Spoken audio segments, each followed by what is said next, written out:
Tucked away in the rolling hills of upstate New York, this place isn't just a circuit, it's a cornerstone of motorsport history. Air is heavy with tradition.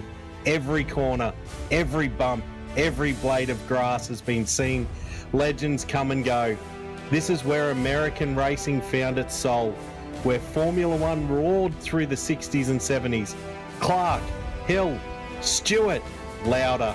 Names etched forever into the Glen's winding tarmac. It's where endurance heroes have conquered the night and where stock cars, prototypes and open wheelers have all left their mark. The S's, fast, flowing, fearless. The inner loop, brutal, precise, unforgiving. The boot, long, technical, a true test of rhythm and respect. It's a track that rewards the brave and punishes the proud. Watkins Glen, never kind, but it's always honest. It asks every driver the same question: how far are you willing to go? This is not just a racetrack. This is a test of courage. And this is Simsational TV.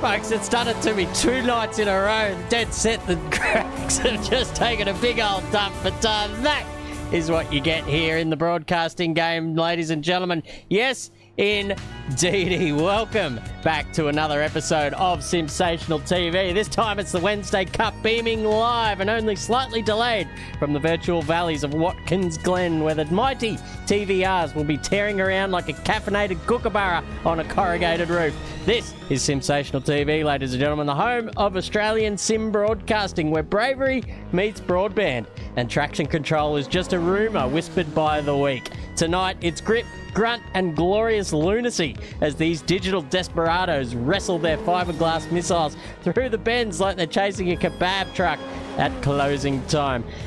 And tonight, folks, joining me in the commentary cave of chaos. First up, Dean Hanley, a man so dedicated to racing, he once tried to heel toe in a pair of thongs and still blames latency for the blisters. He's been described as the only driver who can oversteer in a straight line, folks, and that is called talent. Alongside him, the professor of pit stops, the connoisseur of corner cuts, Peter Clark, a man who claims to have set his best lap time after accidentally mapping his brake pedal to the horn.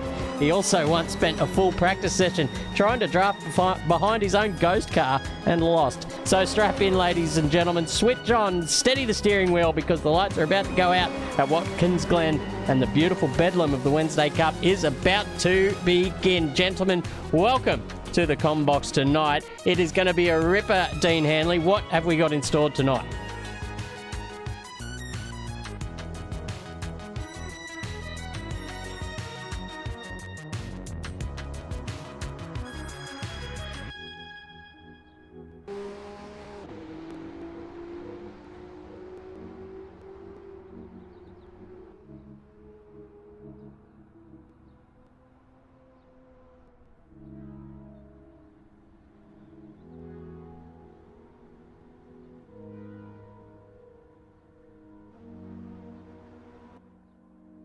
Yeah, absolutely. And these guys have been out there during the week doing their practice as well, Peter. So we'll see how they fare tonight. But let's have a look at how the standings fared from last week. The standings at the moment, it was a very consistent Silverstone for himself, and followed by Clint in second. And you can see there as well, they've both got success ballast on their car. Tommy Corks as well, very consistent, and he is tied in second with Clint as well. Then further down is James McFadden and Dino. It was a very interesting weekend for Lee, wasn't it? Mate, it was a great weekend for Lee. He sort of had good results all around the board. So I think Lee's going to really go through with this one. And then who have we got moving down the field here? We've got Fergo in 6th, Andre, the Doc in 7th, Fabian in 8th. He's going to, I mean, what do you reckon, Chris? Is he going to come back for a comeback here? Yeah, that's how he started last season as well, just from behind the 8 ball, but still plenty of rounds in this Wednesday Cup to come, so don't count him out at any length of time, because he is the fastest out there at the moment. We've got Hayden Wallace in 9th and Lockie Grant rounding out your top 10, ladies and gentlemen. And I'll tell you what, boys, I think it's just about time to throw these lads into the cauldron of qualifying. What do you think about that? Oh, definitely keen. Sorry, Pete. No, it's all good. Sounds very exciting. And we saw there from Fabian as well. He's already in the 49s. A TVR's on track with the NGT cars, and an NGT car around here will do a 51. So these guys are already on rocketing pace, and it's going to be very interesting to see how they handle this very tricky and pretty basic looking layout, but very tricky Watkins Glen circuit. And Dino, these guys, it's going to be a tight field. Oh, this is definitely going to be a tight field tonight. Boys all lined up there. They're ready to go out. Look at them all single file. Everyone's sort of going to push to go out. Is that Fabian at the front there, I see? It is. He's going to go. It is. He's going to go for it nice and hard. But, Chris, can't let you off the hook, mate. Predictions? Well, it's hard to go past the two guys that have been sort of the stalwarts of Wednesday Cup in the last few seasons, is Jake Buttigieg and Fabian Fitness. But I'll tell you what, your mate Colton Atkins has been pretty quick during the week as well. We saw him out there circulating around, setting the timing tower alight. But now it's the time to strap in, lads, because it's the charge of the Light Brigade, the outlap of these guys, as you can see, going up through the... Oh, I just took a screenshot. That was interesting. And the server just took a little bit of a shit as well. So hopefully the server is okay tonight. We've just renewed it too on the old PayPal. So we'll see how that turns out. Who's out there first? It's Fabian Fitness. So we'll get on board with him once he gets around for a fast lap. But I'm tipping the man on your screen to take out pole position. What do you? Would you agree, Peter? Oh, yeah, I reckon he's going to be very difficult to beat, especially in practice. Looked very strong. He nails the back chicane there, and the car looks very, very planted wherever he puts the car. But he's going to have a bit of challenge there. Jake Buttigieg looks very, very strong as well. He was also in the 49s, so we could see a very tight qualifying here. And Chris, I think there could be a bit of drama as well, because they're all very tightly bunched up at the moment. Yeah, you see this time and time again because of the short session in qualifying, only 8 minutes around there as well. Everyone kind of just needs to get out there and get their hot laps down, but because of the big grid as well, it's very hard to do so without just causing a little bit of a car park and a kerfuffle in that. So we'll see how these guys navigate, but let's go on a hot lap around here. Watkins Glen for the first time, courtesy of Fabian Fitness now, as he starts down the start-finish straight, ladies and gentlemen, and it's towards the 90-degree first turn. It's called the 90 for a reason, and hopefully he keeps it at 90 and not any less, because there's a plenty of runoff out there, and the server will ping you for going out there too hard. Now let's see if the tyres are warmed up sufficiently, and this will be the test of it. Whether we get some understeer heading out through the top of the S's here, just avoiding the outside fence there as well, and doing it nicely. It seems to be Fabian just driving within himself here at the moment. Doesn't want to push too hard. Needs to get that banker down in the bank, so to speak, across the curves here of the inner loop, and they're quite flat, but a little bit more raised than you would get in other sims. So it's all about how you attack it and the throttle control coming out of it through the outer loop. Now a very fun part of the circuit is you dip down through the left-hander here. Excuse me, and trying to get the traction down, because the track just falls away from you here. Now into the turn 7 here of the boot. This is called the toe, ladies and gentlemen, the toe of the boot, the old cowboy boot here at Watkins Glen. And this is where you can get on the power, because the gravity just pushes you into the circuit, through down into turn 8 now as well. Looking for about the 200, 150 mark, where you get on the brakes, turn it in, get to the apex, and a little bit of slip angle there from Fabian Fitness, showing us how it's done.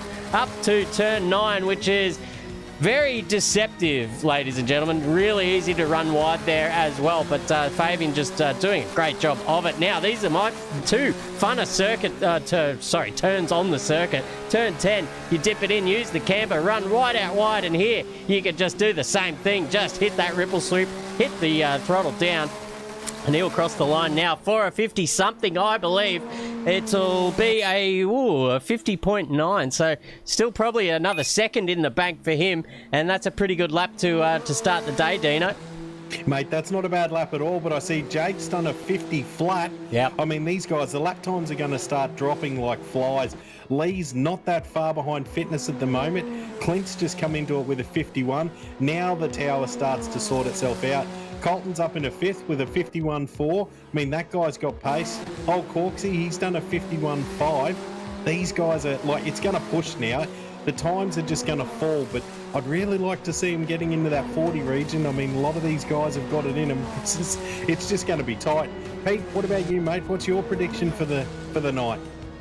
Yeah, well, look, these are still very early laps here in qualifying. Give them a lap or two more and the tyres will definitely be in range. But given that, well, nicely on the mini-map there you can see the field has spread out a lot more than I was expecting, as Colton there uses a lot of curb on the exit of the chicane and gets it very nicely turned into the outer loop, and he'll be on for a new PB lap, currently on a 51.4.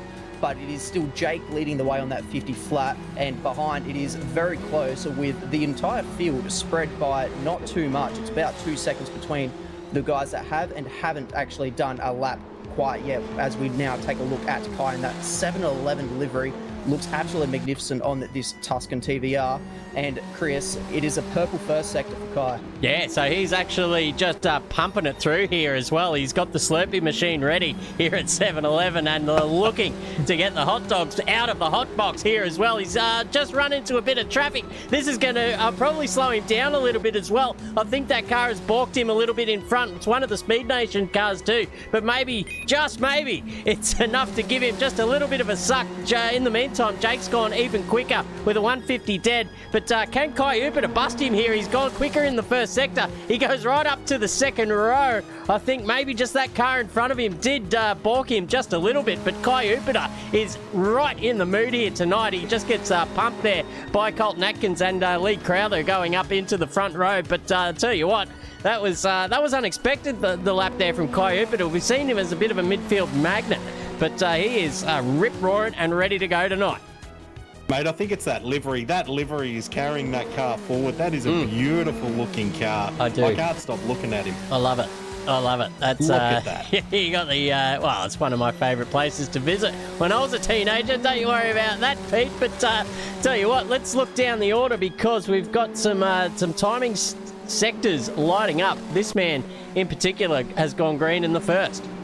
Yeah, Fabian, we're expecting him to improve. He's done a couple of laps at the moment, but really hasn't improved too much. He initially did that 50.9 and we rode on board with him for his first flying lap. He's dropped it down to a 50.2, but it's still not on the pace of Jake, who's still on that 50 flat and has been slowly improving on that. So we should be expecting here a very big lap from Fabian. Maybe we'll see him go into the 49s for the first time here in qualifying. And Dino, it's coming towards the end of the lap, and this final sector isn't looking like it could get him into that 49 region.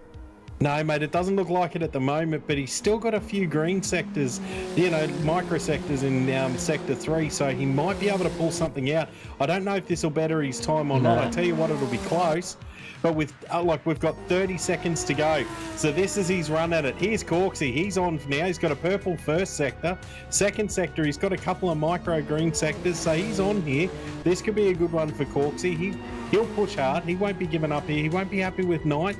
He's usually up the front, up the pointy end. But geez, it's tight up the front there. It is tight. Look how close these guys are in times. Just seen Andre drop into 8th. So I mean, all of these guys are pushing. Corksy Sector 2. He hasn't done a best in Sector 2, but he needs to get Sector 3. I think someone should throw him a helmet. Chris, have you got a helmet, mate? Yeah, well, look, he just likes to live life on the edge, does Tommy Corks. And speaking of which, I'm pretty sure that Corksy uses a controller out there as well. So hats off to him that he can get around the circuit with a PlayStation controller. But this man as well, he's gone purple again, so even quicker now in the first sector. Looking at his time, he's just teetering on the edge of an improvement. So we're right on board with him here to see just how he goes about the old wheel work. There we go. We get a nice little view of the inside of the cockpit here for Kai Upert. Oh, you can see him just using the compression lock of the rear wheels to get the front rotated, then picks up the throttle and continues that rotation throughout the turn. That's a great way to sort of get around in sort of the lower powered cars. But these aren't lower powered cars, ladies and gentlemen. I'm pretty sure they've got about 500 horsepower or something ridiculous like that. So really, just driving the pants off it here at the moment, up through turn 8 and up the hill to turn 9. He has not gone better in the second sector, so he's really a victim of his own practice, maybe just doing too many first sectors out there. Very good in the first, but in just giving it back in the second and third. Fitness goes bang right on the death of qualifying, goes straight up to P1, and then is eclipsed immediately by Buttigieg as well. Goes into the 49s. That's the end of qualifying for both of those guys. Lee Crowther is just about to cross the line as well now. We'll see what time he can put in. A 50.1 doesn't improve. Colton Atkins has finished the day in the second row, with Kai Upita going up to 5th as well, and now everybody exiting the server, so we will not know the results until we get the official one at the end. But wowee, Pete, that was a fantastic little qualifying session and got pretty exciting there towards the end. Yeah, we said it was Fabian Fitness all the way to the pole at the start. He was our favourite guy to try and get this one, and right at the end there, by quite a decent margin too, 2/10, because behind him it's 2/10 to Fitness. It's less than a tenth to Lee there, and then Kai there as well. He's only a further 10th behind. Oh, sorry, 3/10 behind. So it's all very close there. The top 6 separated by just over a second. So close margins here, and it's shaping up to be a very, very close race. Now, Chris, these tyres, they've got some durability, but what do the drivers need to do to make sure that they get the tyre temps up to speed nearly immediately for their race? There's really nothing they can do. You don't want to be scrubbing the fronts too much, because that will take the life out of them real quick. But the way that the Wednesday Cup goes, they're really quick fire races, 15 minutes. So these tyres will handle pretty much anything that was thrown in them or thrown at them in that 15-minute range. So really not much of a tyre game, so to speak. It's more of a car positioning game, and how you can position your car to keep your position off the start, because there's some feisty customers always ready to take that off you off the start. So we are now ready for race 1 and a start, folks. But before we go to that, we're going to have a quick break while we reset the server and let these boys take a little bit of a break. So those of you at home that are tuned in, who have we got? BZ in the chat. We got Tina Hanley there doing 2 things at once. Ron Marshall too. Brendan Hark is at the Metallica concert tuning in. There we go. A bit of cross-pollination there. Grey Ward too. Matt Hagman from Sly Fox Designs tuning in to the chat. Go and take a small piss break, because we're going to be back in just a moment, ladies and gentlemen, with race 1. Do not go anywhere. Here's a word from our sponsors. SDT Simulator Driver Training is a division of Safe Drive Training, one of Asia Pacific's leading driver training providers. We offer affordable driving simulators that are assembled in our Brisbane head office. SDT simulators are now in use across Australia and are expanding into international markets due to their affordable price, unique features, and customization for driver training. SDT Simulator Driver Training is a division of Safe Drive Training, one of Asia Pacific's leading driver training providers. We offer affordable driving simulators that are assembled in our Brisbane head office.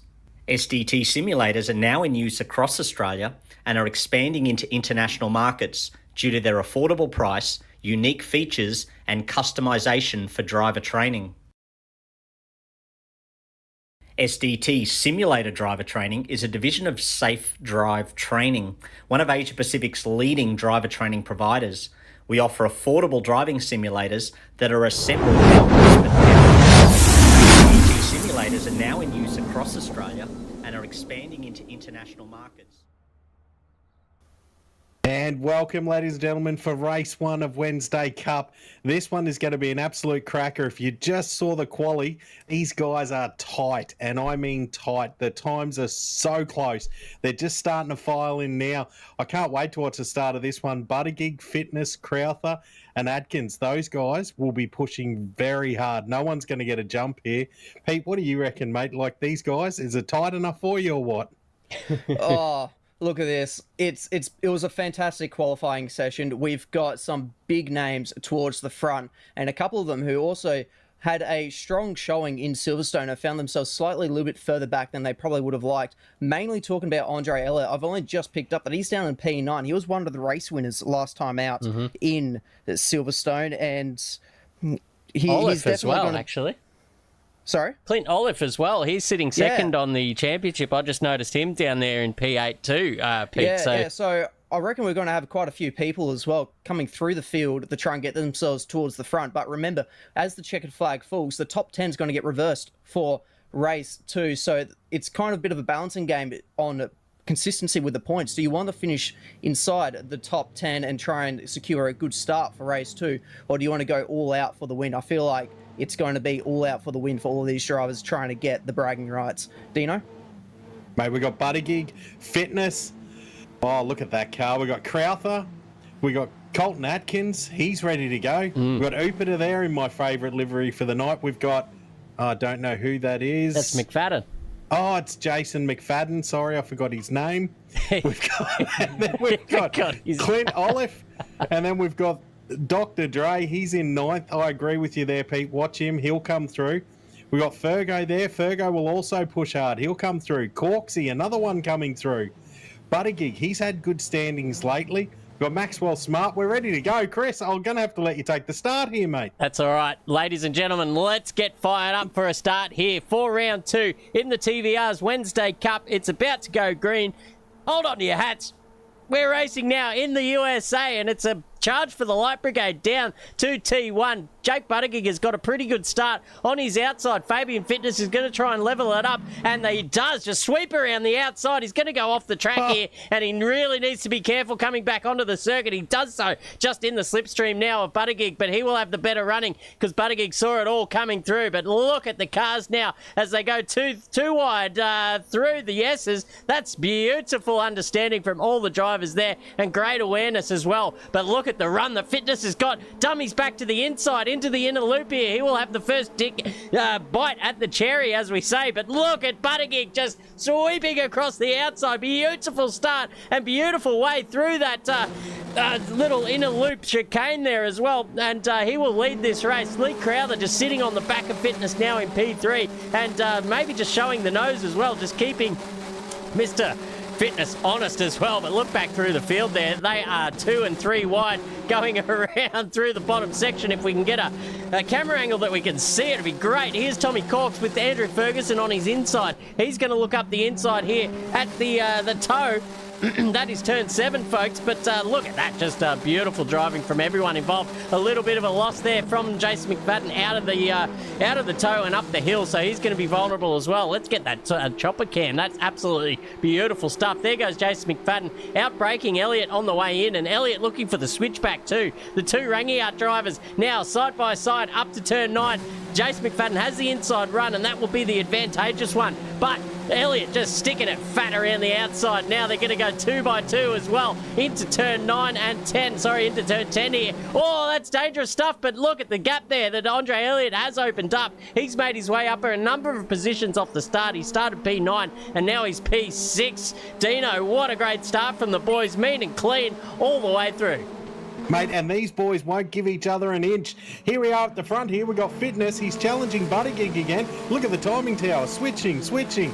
And all that's done is brought Crowther into it. Atkins is up there too. Oh, here we go. We've got Lee Crowther. He's going up the inside of Buttigieg here. Can he hold it? No. Buttigieg's back through. And now all he's got to do is settle in under that wing there and just get a toe. But as I said, have a look behind. Atkins is right there. Look, he's pulled to the inside. He's got the inside run for this corner here. If he can just hold position, he's going to get this done. And look at that. Job done. Beautiful line through. So he's hot on the heels of Buttigieg. These guys are going to battle at it, but Lee's not giving up here. He hasn't had enough yet. He's going wide. He's going to try and cut back in, see if he can get a toe somewhere. Atkins is just looking ahead now. He sees Buttigieg and Fitness fighting it out, and those two are tight, and I mean tight. So those two are going to get nice and tight, and all that's going to do, Crowther's up the inside. Yeah. Oh, Pete, I mean, what is going on here? Someone take over, please.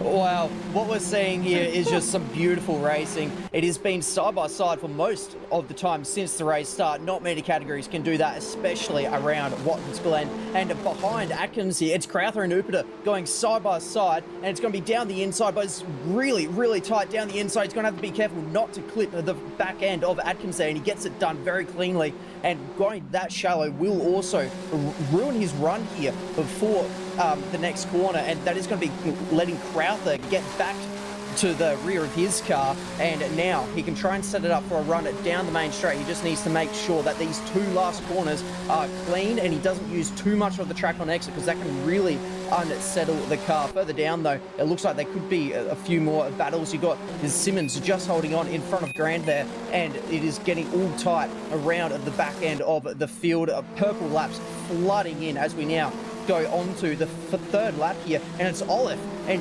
he's defending from Corks. Is he going to be able to get it done? Oh, sorry, it's Ferguson actually going down the inside, and that was a beautiful move to get himself now up into 8th position. And Dino, I don't think this is going to stop. Mate, these guys will keep going at it.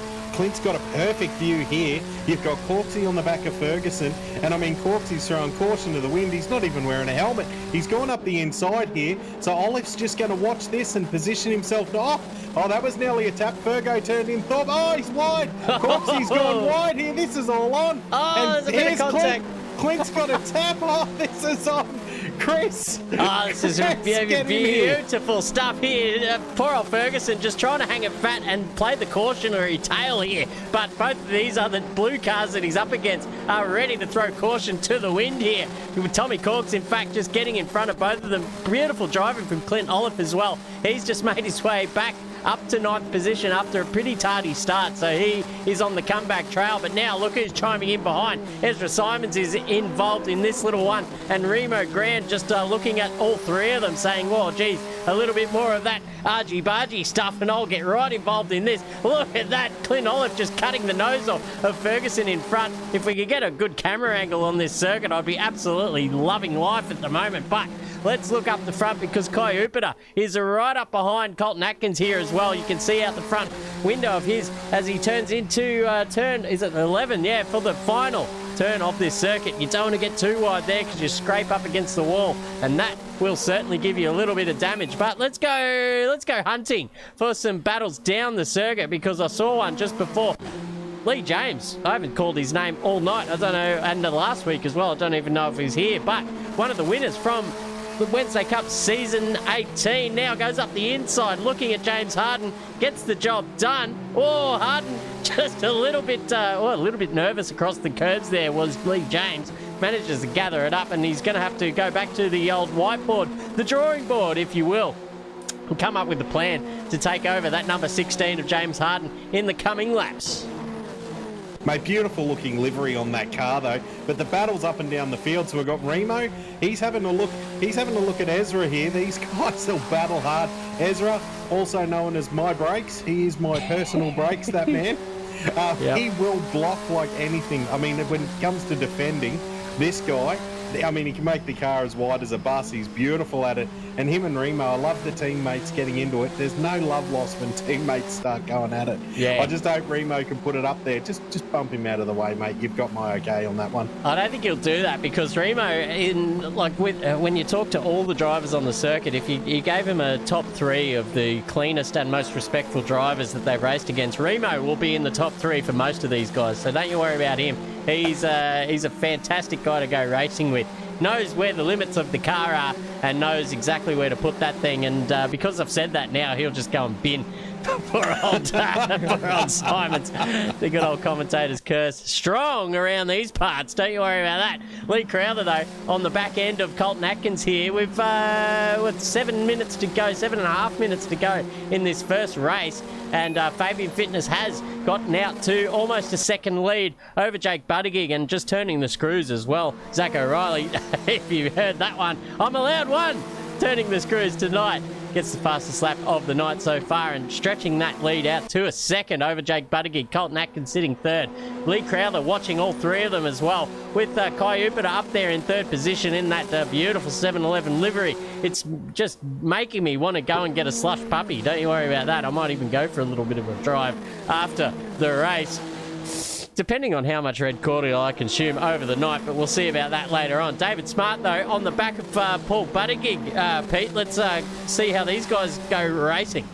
Yeah, riding on board here with David Smart. You can see that it was Buttigieg who was able to outbrake, but he's now looking very vulnerable on the exit there of the chicane, and he's going to look to the outside. Unfortunately, though, he probably won't be able to get a dump up behind. They're going hammer and tong at it, and it's Wallace and Barber going side by side. It's the DWAP car versus the Namco car, and as they now continue to battle it out, a bit of tire smoke from behind, and there's a spin as well. That's Smart, that's gone around, and now I wonder if there's a little bit of contact there, because they have been battling very hard for the last couple of laps. Now that's going to take him a while to recover that one, and that's going to be some valuable points lost in this championship. It's all going to come down to the wire, really, in this championship. It's always a very close one as the battles continue in this mid-pack here. They'll continue going side by side, and this battle is nowhere near done, is it, Dino? No, mate, this battle is not over for sure. These guys are going hard at it. I'm just looking up the field now, and I see Lee. He's still on the back of Atkins too. He's still pushing hard.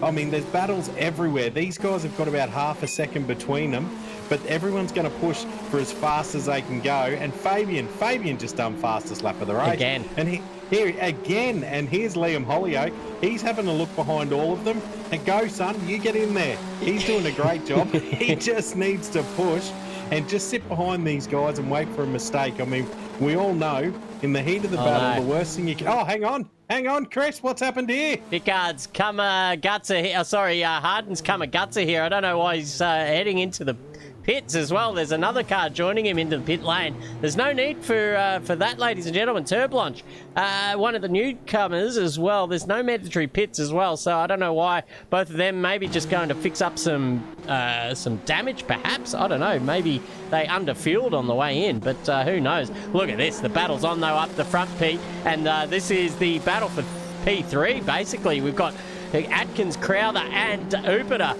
and I'll tell you what, Upita's looking like he's the goods here as well. Poor old Atkins is just the cork in the bottle and going into defence mode, but he's got two feisty customers behind him, and how long can he hold them off? Yeah, that is going to be a battle right down to the wire, but I've got my eye actually peeled on the gap between Fitness and Buttigieg at the front, because that was extended to over a second, and that is now slowly been coming down as he gets the tail all crossed up there for Crowther, and that is going to be a lost position as well. There's no recovering that one, and those rear tyres will be feeling a little bit toasty now, so that rear end is going to feel, especially through the fast sections and on the exit of the slower corners, it's going to feel a little bit looser. But as I was saying, that gap at the front was over a second. It's now expanded back out to about 9/10 of a second, but for a minute there, it was down to 6/10 of a second. So I think there could be a late charge for Buttigieg if he gets a couple of good clean laps in, as we now take a look here at Ezra, and he's still all over the back here of the twin sister car here for Speed Nation.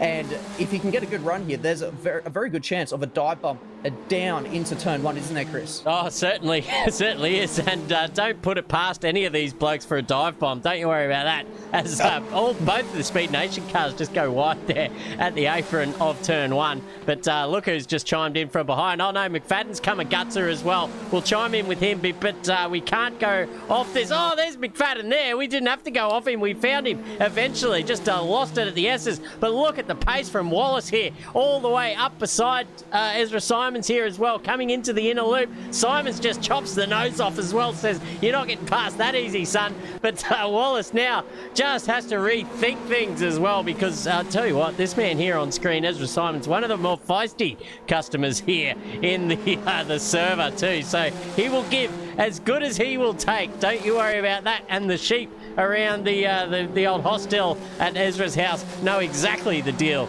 and follow the same rules as well. But looking up and down the field, it's all kicking off up here, because this little battle between Atkins, Crowther, Kai Upita and Andre Elliott has just sort of settled down for now Fitness has stretched the lead out, mind you, to about 1.2 seconds as well. But look at now, Ferguson is on the back of Clinton Olive, and he's still got these two blue cars to deal with. We saw this as a little preamble earlier with him battling the two guys earlier on, and I think this is now going to be round 2. Ding, ding, ding. Let's get right into it, Dino. Mate, let's get into this. Fergo is a hard customer. He's a hard driver, this guy. Trust me, I know. So you want to be real careful around Fergo. I see Fabian's just done another fastest lap. He's just put his head down and going for it. Here's Fergo now, right up on the back. I thought he'd pull to the inside. Can he get on? Contact. That's a touch. That's a touch, and Fergo's round. He's round. Oh, no, that was so unfortunate. He put in all the hard work.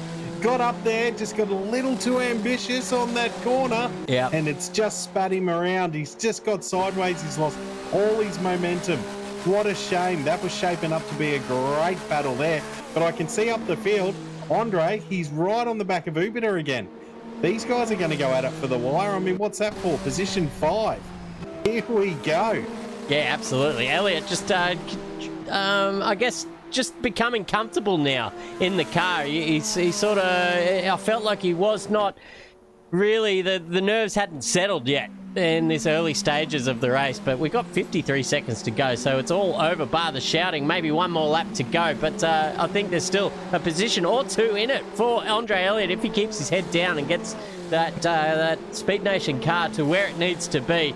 Kai Upiter, however, doesn't deserve to lose P5, but I tell you what, it's all fair in love and racing here in the Wednesday Cup. 33 seconds to go, folks. I don't know if it's going to be close enough. Wallace, though, is going to have another crack at Ezra Simons in the exact same spot as last time. No, it's coming into the heel here at turn 8. Oh, a little bit loose. Oh, there's smoke. He's almost lost it there as well. Simons has gone wide. Now they're going to go side by side up into turn 9. It's a short little radius turn, so Simons is going to be very hard fought to keep this off, but runs him right out to the side. This is great to see. Folks, give us a, where's the top view? Here we go. I can't see it. Ezra Simons does have the inside and does finally yield, does Hayden Wallace, but I think he's going to be very close come the uphill section through the S's for the final lap of the race. Yeah, you saw it pop up on your screen as well. That's Kai Upiter, who has now got himself the fastest lap of the race, and take note of the time as well. It's not too far off what we saw for pole position, so the race pace here today is on par with what they are doing in qualifying. The pace is absolutely mega. It's fast and hard racing, as now we're trying to see a switchback performed by Hayden Wallace here in that Namco car. Is he going to be able to get it done? I reckon it's actually kind of ruined his run to come up into the chicane. He's going to have to be super late on the brakes and try not to lock the rears with all the weight being on the front in these TVR Tuscans. And he does show the nose a little bit, uses all of the curve, gets it all sideways, manages to gather it up, but that's cost him some ground to Simmons in front. And Dino, it's been all class from Fabian Fitness here today, as he's only got the last sec to go. All class, mate. All class. That's what we expect from Fabian. He's got a nice lead there. He doesn't have to go crazy with it. Hang on, there's been something happen here. Colton's in the pits. I don't know why Colton has pitted. He had third place. Oh, what has happened here? Run out of fuel. Run out of fuel, no. But I tell you, Fabian's just got this lead. He's only got a couple of corners to go here. He's just put himself in the position where it was nice and comfortable. He doesn't have to push now. Buttigieg, I can't see Buttigieg catching him now, but Chris, how about you take us across the line, Let's go mate? for race 1 tonight. It's Fabian Fitness. He has not put a foot wrong and takes the checkered flag. Ladies and gentlemen, that is the winner of round 1, or race 1 here tonight of round 2. Fabian Fitness takes first blood here. Very good. And I'll tell you what, very good is Gray Ward chiming in with the little 20 as well in the old Super Chat department. Fucking ridiculous, he says. On to the next one. So something's come a gutser there for poor old Gray Ward. He's had time to chuck in the Super Chat. Obviously hasn't finished the race either. So thank you, Gray. And thank you all for watching. And we're at that point of the night as well. If you haven't already subscribed to the channel, it's probably a good time to do so. Hit us a little bit of a like on the video as well. Hit the bell if you just, you know, you're addicted to mine and Dino's and Pete's soft dulcet tones. It's a good way to get yourself to sleep too. If you've got sort of sleep deprivation, I've been told from my sleep therapist that listening to Simsational TV will help you get a better night's sleep. So play the VODs in your earplugs as you drift off into the dreamy realm of Sleep Town. But we can also talk shit here in the commentary box, so don't you worry about that. Fabian Fitness is the winner. Jake Buttigieg crossing the line in P2. Crowther, the Birdman, taking P3 as well. That's big points for him in the championship. Kai Upiter manages to finish in P4 with Elliott in P5. Corks, Olive, Ferguson, Grand and Simons round out your top 10, Pete. Yeah, it's a little bit closer towards the back there. It's Paul Buttigieg, the older of the two Buttigiegs. He's missed out just by 3 seconds outside of the top 10. We've got a very interesting race too coming up, and the top 10 will be reverted. So it's going to be Fabian Fitness, the reigning Wednesday Cup champion, will be starting in 10th position. If he wants to go back-to-back race wins here at the Glen, he's going to have to do it from position 10 and work his way through the field. But everyone else who was inside the top 10 also showed mighty pace. So he's going to have his work cut for him, isn't he, Dino? Mate, he surely is, because the guys in front of him, I mean, they're going to be hard to get around. It's not like these guys are Sunday drivers. They're all pushing. They've got nothing to lose. Fabian is now looking, I reckon he's starting to establish his championship run here. He's got that glint in his eye. And anyway, ladies and gentlemen, refill your condiments and we shall see you back for race 2. Don't go anywhere. Depending on the simulator model being purchased, you will receive a range of training resources to help you to facilitate quality driver education. SDT is the exclusive distributor of Fatal Vision alcohol impairment goggles, marijuana simulation goggles, and drowsy and distracted blinking goggles. All are used to demonstrate the dangers of such impairments on the driver.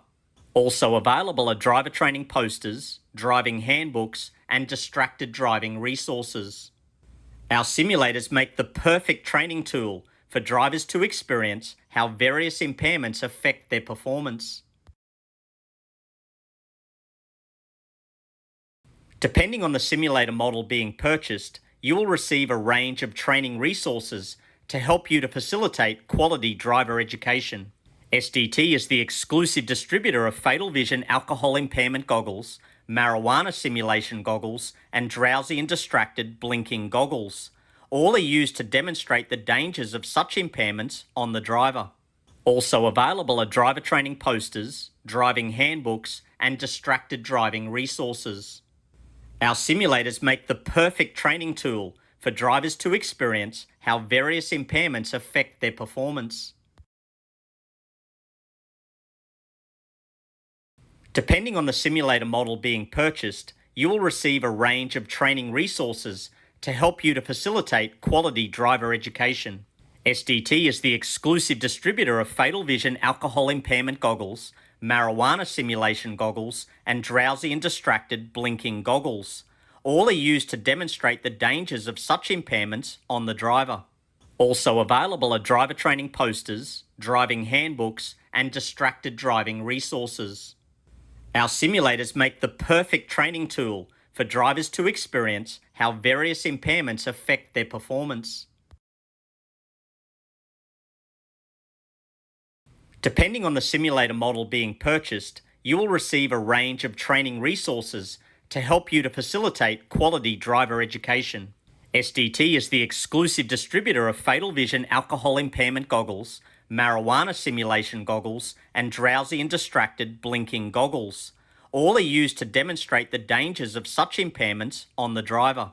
Also available are driver training posters, driving handbooks, and distracted driving resources.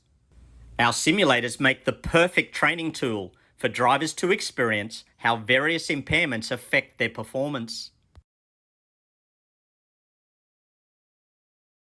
Depending on the simulator model being purchased, you will receive a range of training resources to help you to facilitate quality driver education. SDT is the exclusive distributor of Fatal Vision alcohol impairment goggles, marijuana simulation goggles, and drowsy and distracted blinking goggles. All are used to demonstrate the dangers of such impairments on the driver. Also available are driver training posters, driving handbooks, and distracted driving resources. Our simulators make the perfect training tool for drivers to experience how various impairments affect.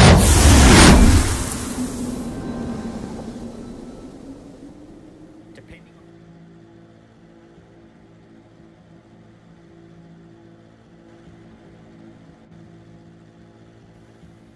Here we are back at the start for race 2, ladies and gentlemen. I hope your drinks are ready. We've got a field that is just hyped. These guys are ready to go. I mean, this field, you're going to have the fast guys coming through, but there's fast guys up the front. Makes it challenging, Pete. What do you reckon, mate? I think we're in for an absolute ripper here. We saw just pace that was absolutely out of this world. I mean, I don't recall seeing a race in this series where they were matching their qualifying times in the race, and that was with traffic as well. So they're absolutely on it here tonight, and it's going to be quite the spectacle. For finishing in 10th position, we're going to have Simmons here starting on the pole for race 2, and then you're going to have Grand in second position there, and it's going to be a Speed Nation 1-2 front row lockout, the teammates, and they're going to be going at it on the front row, and then it's going to be Ferguson and Olive in the second row. They had a pretty decent race, plenty of battles between the two of them, and then you've got Corks and Elliott on the next row there. Two very, very strong drivers. Elliott, actually a race winner last time out. Upita, we saw him doing some great battles in the last race as well. And Crowther, he was the first of the podium sitters, and he finds himself lining up in 8th position. And behind him, it was the pair that was out in front of the field. It's Buttigieg lining up in 9th, and Fitness will be in 10th position as we want to take a look further down the field. What do we see there? Mate, we see James, he's in 11th. We see Pickard in 12th. We see the minibus in 13th, the haircut in 14th. We got Sam Bensley in 15th. We got Liam, my token son, in 16th. We got Paul Buttigieg, the senior. He's in 17th. He's ready to go. Maxwell Smart in 18th. We got Zaya in 20th. The lights are up. The lights are up. You want to take us for the start here, Liam? All yours, mate. And we are counting down the lights here for the start of race 2. It is 5 red lights, and it is going to be quite the hold, but we are away here for race 2. And it looks like it's a pretty even start between the teammates, but it is going to be Ezra who pulls onto the racing line. He's had a much better second phase of the start, and behind, they're 3 wide going into the 90. That's turn 1, and now they'll filter themselves out. They've got to find a bit of track position as they head up through the S's, because it can all go very, very wrong so easily going through these very tricky uphill S's. It's very unstable on the rear end, especially while these tyres are cold. And it is going to be Kai Upita going side by side there with Crowther to try and get himself further up the field. And Fabian Fitness is already up a spot, a bit of contact in the background as they try and find themselves a bit of space to go through this chicane. It's really a one-lane groove through here, and it looks like they've filtered themselves out pretty nicely, haven't they? Mate, these guys are coming through great, but what a start from everyone. Ezra, I mean, the sky just opened and he just did a bolt. Fergo, he was right in there behind him. I see Elliott's also gotten up there. Clinton Olive, he's going around. Oh, Upita's got a bit of action there. He was a little bit slidey. Andre on the outside. Andre's going to try and hold this outside run here. And then we've got, here he is, Fabian Fitness. He's up the inside of Upita. He's going to try and follow Andre through. This is going to be tight here. He's going to push for it. No one is going to give an inch here. He's just better to tuck it in and try the cutting move. Upita's going around Andre. This is all happening. Crowther's just sort of sitting back. He's got the box seat for these guys. He's gone wide there though. That's going to lose him some. Oh, that's going to lose some places, mate. Yeah, it wasn't going to be too bad until the rear end snapped on him and he had to let out the throttle there, and that really ruined the momentum if he had any left while going out that wide onto the dirty stuff. It's definitely faster between the white lines. And what do we see here as well? There's another driver who goes out wide. Can't be doing that too many times on this circuit here. As there's a massive crash, and Fabian Fitness is in it, and they continue to pile on in. It's absolute carnage down the main straight. There's several cars involved, and it keeps going as they all try and Days of Thunder it, keep it pinned through the smoke screen, and it's definitely not turned out too well for a few of them, and I think we're going to see quite a few cars that are coming into the lane after that one.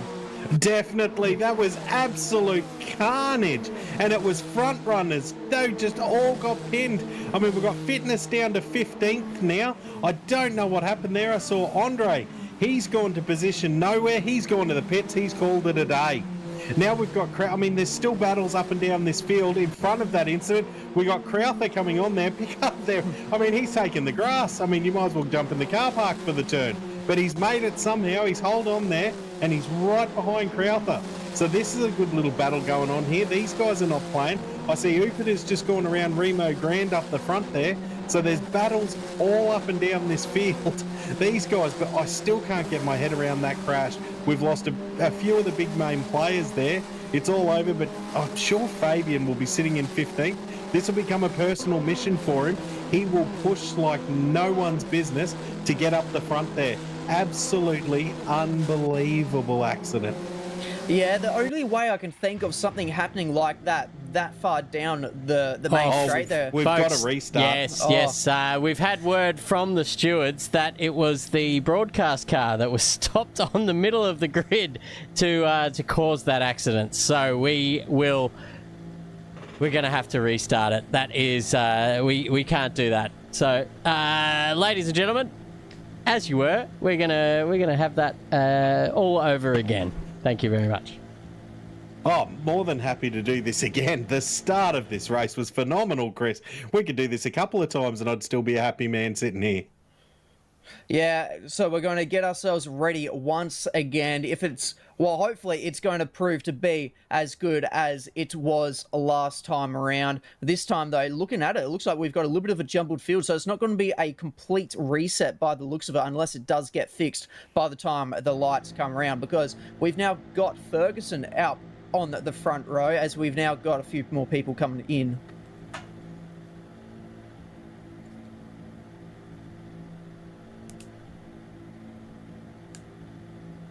Sound microphone muted.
Microphone activated. Sound resumed.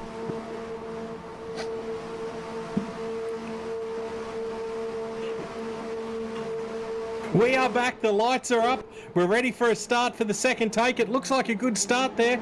Ezra's got a great start. He's rocketed off again. Ferguson's going to get up the inside of Remo there. Like, who did I see in the background? Was it Clint Olive coming through? Oh, Olive's just pushed a little wide.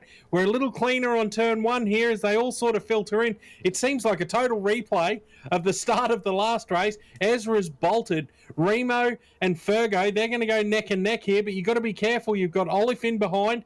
It looks like Andre's just positioned himself nicely under Olive there. He's going to go for a tow. Voxy's all over the road here. I think he's got to run Andre. This is going to be interesting. We've got 3 wide. We've got Andre on the brakes late. Oh, Vox had to back out of that. Andre's going to hold on to that outside line, and then he's just going to tuck back in. Oh, there's been an accident up the back again, but let's go back to the front. Let's go back to the front. It is 3 wide.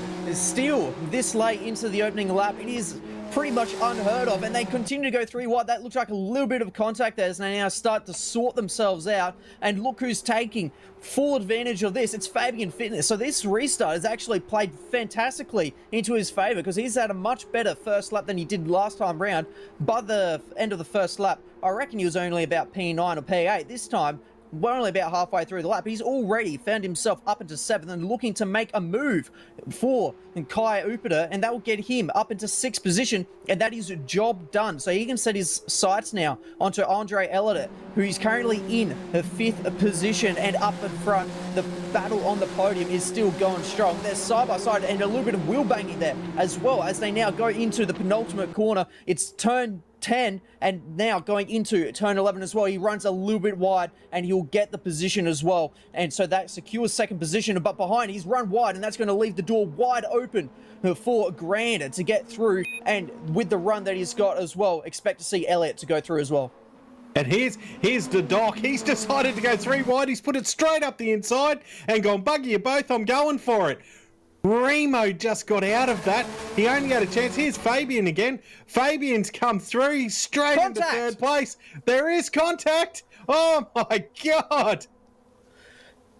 Wow, that is a very sketchy stuff to be making contact there, going through those S's. We've seen it in the races in real life that it can go catastrophically wrong there through the S's, and that's a bit of a late breaking move there from Grand, and he backs out of it very smartly there. That was looking like it was going to be contact, as it looks like a few drivers actually take to the grass behind, and it is going to be Upita who holds onto that 5th position as we now ride on board. He's going to be trying to chase down Andre Elliott, and look who's managed to get himself up into 3rd already. It's Fabian Fitness from 10th position up onto the podium, and he's very, very well looking like he could go for back-to-back victories here despite the reverse grid.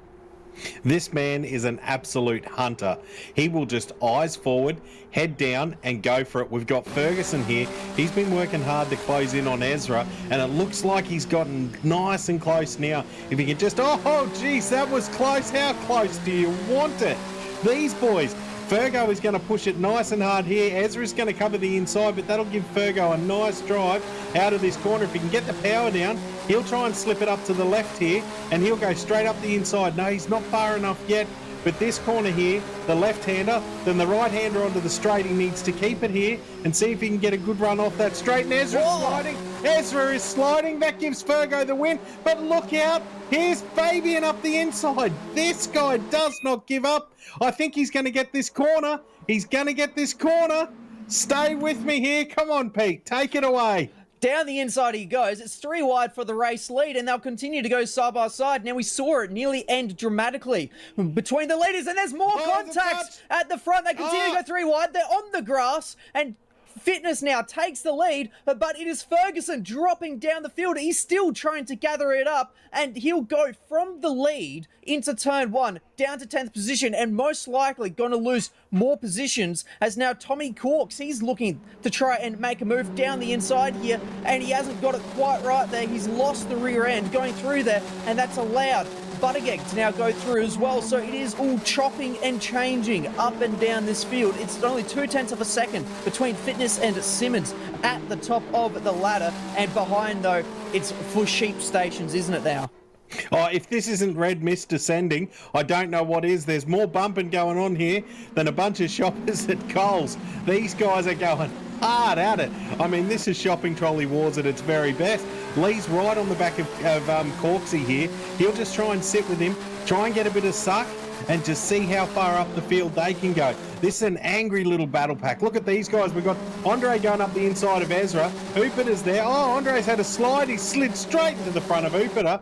Oh, that's a bit of how you doing. That's not the nice way to go racing, but he's going to try and hold it to the outside there. Is he going to get that outside line? He's still got that outside line. So we've got Upiter on the, we've got Simmons on the inside. Upiter just watching all this unfold from the back. He's got the run now onto the straight. He's got that right side of the track. He'll be able to go through there. He should be able to hold that and go through, just not run it wide. Don't touch that wall. Beautiful move by Andre there. But geez, they're coming through the field thick and fast. But what this is doing, have a go at the lead that Fitness has got. It's just letting him race away with it at the moment. Yeah, this is absolutely everything that Fitness would want right now. He's looking in his rearview mirrors. The cars are getting smaller, and he's also seeing them going 2, sometimes 3 wide. And all of this battling is only going to do these guys any worse as there's more contact. And there's another big shunt through the S's. And this time it's for Olive. And he's going to gather it up, actually. Pretty good considering the shunt that he's just had. He's going to put the foot down, and I think if we've ever seen some red mist so far in this race, I reckon Olaf is now going to have it, because I think he's going to be pretty angry with that. But also, take note, the first race, it was so clean. The gloves are 100% off right now as we ride on board with James here. He's found himself inside the top 10, was a little bit outside in the first race. He's now on the back of Barber in that D-Lock car, and he's got a few battles right in front that he's hoping that he can capitalize on, as Cupida is now looking to try and go around the outside of Simmons. It's not going to quite work out for him this time around, and that gap continues to extend out in front. 2.5 seconds it now is. 2.5 seconds, and here we go. We've got Ezra. He's going to be a bit of a cork in the bottle here, because these guys are all pushing hard. They want to fight forward, and as I said before, Ezra is an excellent defender. He can sure hold guys up, and that's what he will do right now. At the moment, he's got that 3rd place in the bag. He's going to try and hang on to it. We've got Buttigieg here. He's right in the mix. He's behind Upiter, but Upiter's still trying to get around Ezra. But this could create a bit of a drama here. I can just see Jake getting a 2-for-1 deal if these guys keep getting a bit spicy with how they're racing. But Ezra's done a great job out of that exit. It just looked like Upiter just touched the wall there. He's pushing, and then have a go at that Fitness. A 150. Oh, Upiter's just stopped. Upiter has just pulled out of it. What happened then? I reckon there was nose-to-tail contact there, and it's caused Upiter to lose a heap of momentum, and that has resulted in a loss of about 2 positions. And so he now finds himself down in 6th position. So I reckon that was a nose-to-tail contact with Simmons, and yeah, that just ruined any momentum he had going down that straight. And that may have also translated to Simmons, because he is now under attack here from Jake, and Jake's going to look down the inside into this chicane. He's going to have to be very late on the brake to claim territory to this corner. They'll continue to go side by side, a little bit of contact, and he will have to back out of that one and stay in 4th. But look at this, it's now Crowther looking around the outside of the outer loop. Is he going to be able to get this one to stick? If he can hang it around there, he's going to be down at the inside for the next one. He can't do it. Oh, Lee did a fantastic job there of just holding the car on the road. He committed to that outside line and just went for it. But what it's done, Kai is now right behind him, so this is going to get nice and tight very quick. We still see Ezra up the front here. He's still holding these guys up, but I mean, that's what it's all about. That's how you race. That's how you defend. This is a masterclass in defense here from Ezra. He just seems to have enough in the tank to just pull away out of the corners. They just can't get past him. It's got to be a nice clean overtake. Oh, someone's off in the background there. I just see someone sliding off. Someone's committed too hard. I reckon it's Barber. It's Barber. I didn't quite see who that was. I was concentrating on the battle that was happening in front here, but it's all happening down the field. Fergo's trying to fight back from that terrible incident. He's trying to come back. He's slipping up the inside. He's just gone around Pickard. He'll be looking at Barber thinking, yep, I'll be having me some of that. Fabian, I just noticed, faster again, a 150.23. This guy is on fire tonight. That is 0.3 faster than he was last time around, and that gap is now 4 seconds. It's still side by side for this 3rd place, and it is still Simmons holding on to that position. He just knows exactly where to park the car at the moment. And look at the freight train he has got behind him. They're all jostling for position, but they can't get past the Ezra tank that we have here in the Glen, and it is all on the grass. You can't do it there. You can't do it there. He's on the grass. Is he going to be able to make it stick? If he can, it's going to be a worldly overtake. He backs out of it, but he could lose a of position now. He's back onto the grass. What is going on here? The tarmac's much faster, mate. What are you doing? Those tyres will be shot. He'll be just trying to get the debris off, but Upert is sitting there and he's going, thank you, he's just got a sniff. He can feel it. He's going up the inside. He's going to throw it. There's no contact. There's contact that time. So these guys still keeping it clean. It looks like Kai got out of it just enough to not have to readdress that position. Beautiful job, but Corksy's watching all this mayhem go on, and he's thinking, I'll have a piece of all of this. You boys take each other out and I'll fly right by. But look at the battles. We can see Crowther up there. He's gone left.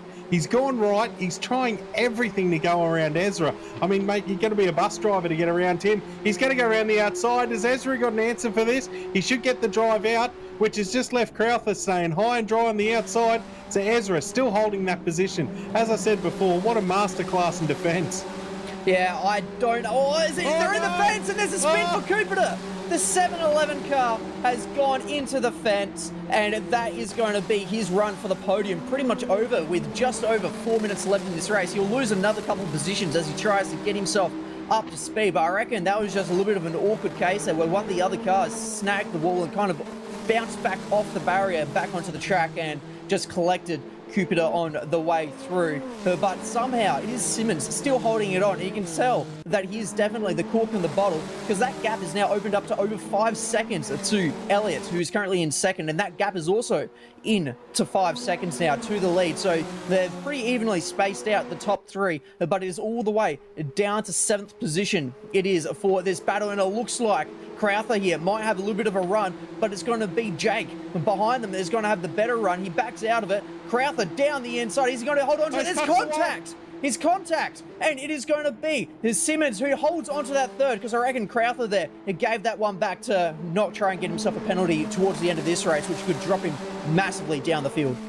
Definitely. It just looked like Crowther just tapped that wall on the inside before the chicane, and then on the exit he got stuck in that little sand trap, which let Ezra just pull away again. So now it's Buttigieg's turn. Can Buttigieg have a go around him? He's darted to the outside. He's gone for the outside there. There's a big outside push. He's going to give him a little tap.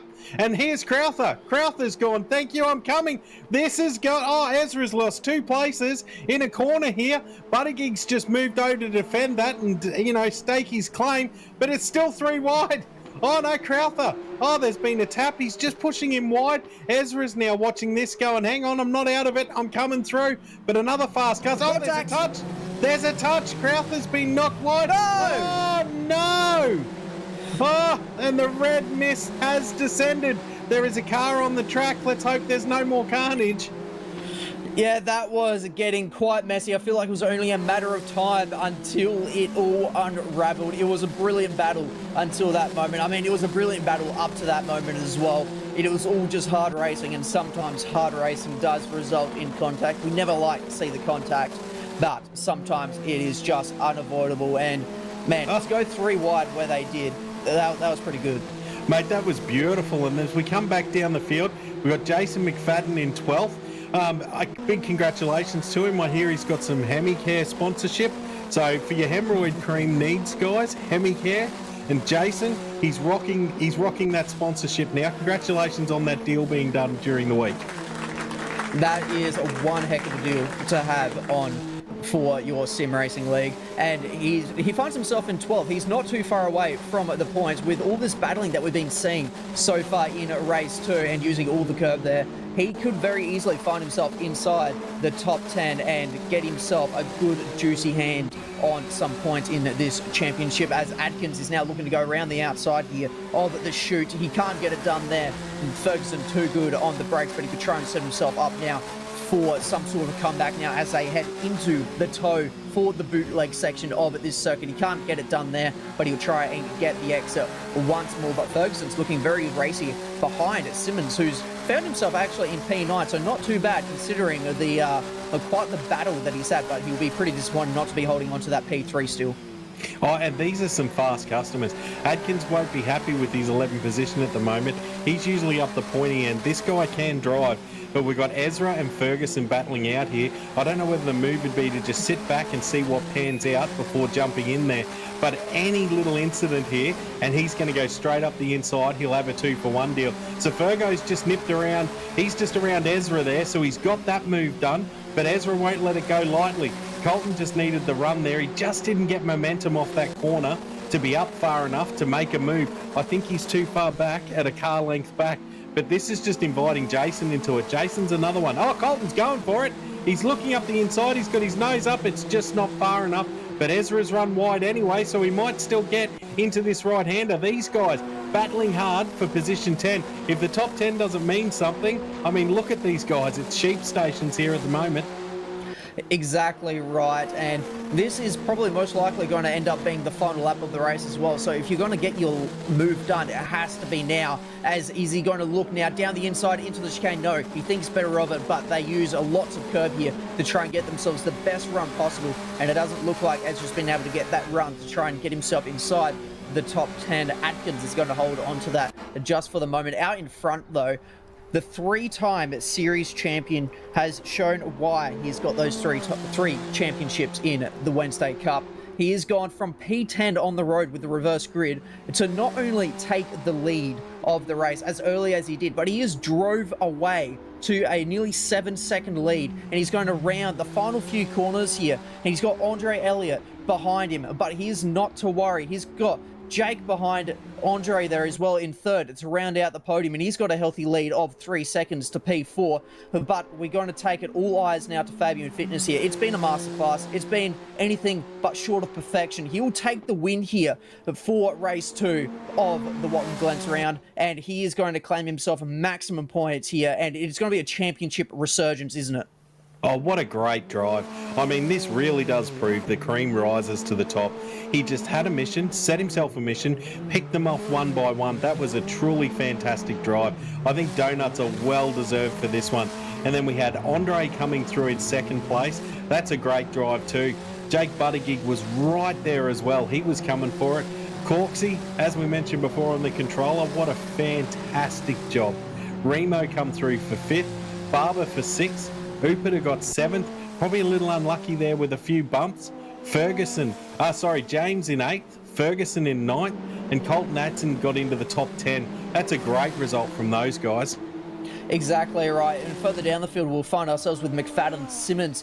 He'll be very disappointed. He was holding on to that third so well, and in the end, fall short of the top 10. You got Pickard in 13th, and we'll see Olive. He was one who was strong in Silverstone. He found himself a little bit further down the field than he would have liked in race 1, and unfortunately didn't manage to continue that climb and will line up in 14th by the checkered flag. Then Lee Crowther, who we saw battling way up the front, also further down the field than he probably would have liked. Harden, Meebus, Paul Buttigieg as well in 18th, and Smart and Hollyoak will round out your top 20, and I think we're in for... I said it for race 2, we're in for a ripper, but I think there is going to be nothing short but an absolute milestone of a race to think about in this championship for race 3 coming up.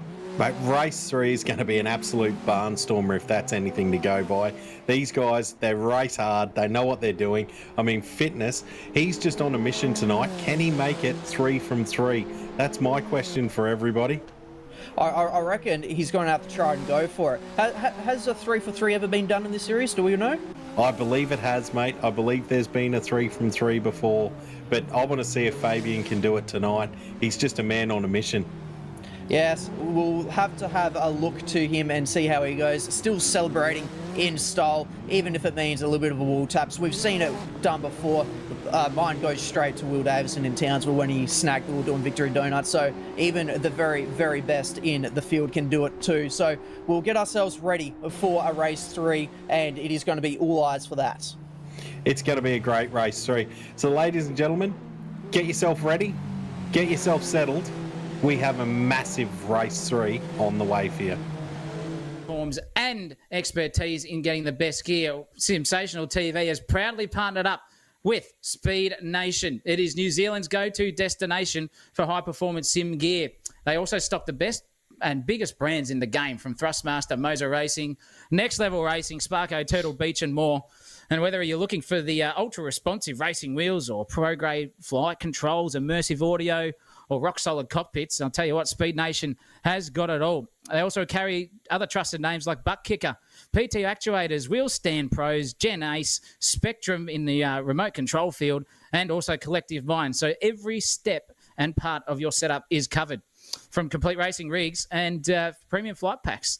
We here at Simsational TV, back in Speed Nation, to deliver the gear that takes your experience to the next level. Fast shipping, trusted brands, unbeatable quality, and I'll tell you what, Speed Nation has it all. And as an excellent gift for all of our viewers tonight and members out there of Simsational TV, and if you're trying to get into racing, go to the checkout, buy some stuff off Speed Nation, because if you buy any full-price product on the website, enter the code Simsational. That is SIMSATIONINAL. Oh, my God, I can't even speak.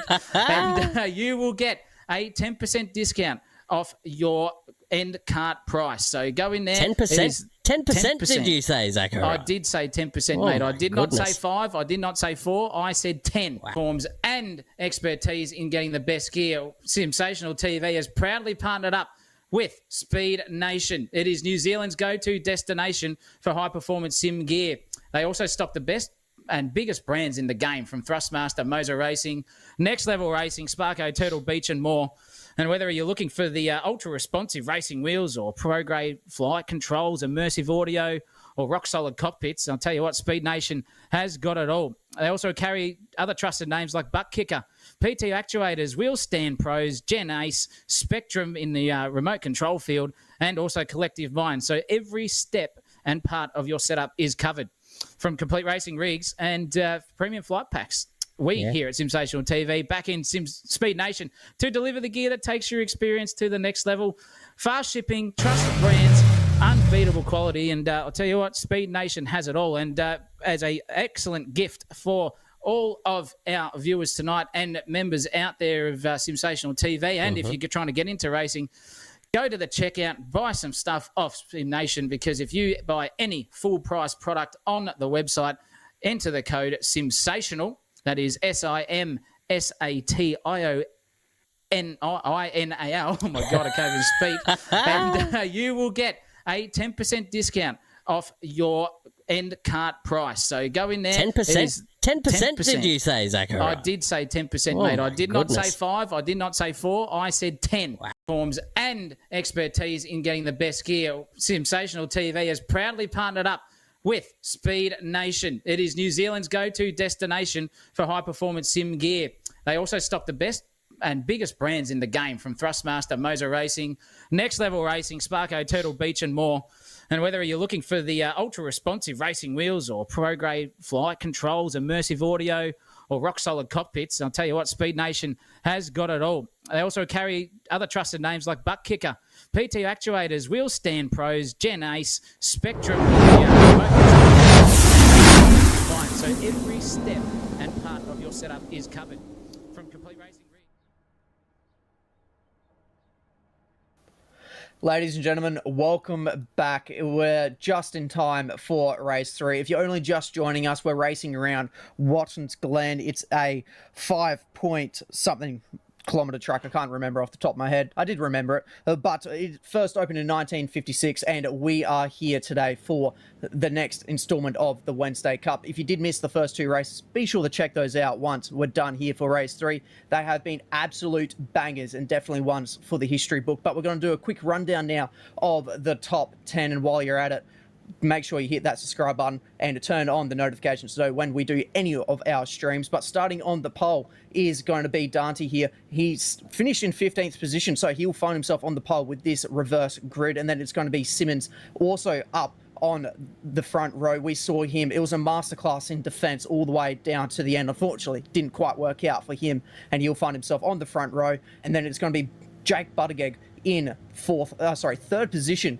And then it's going to be the older one. It's going to be Paul. He finds himself in 4th position, also on the second row. So it's going to be an Air Malta second row lockout. Then Colton Atkins will find himself in position 5, Meebus in position 6, and then we'll get down to James Harden here in position 7. And Andre Elliott, he's had a rough couple of races here, but he'll be looking to try and get himself that race win. He came short by finishing second in the last one. And Corks will find himself in 9th, and Olaf in position 10. Take us away for the rest of it, Dino.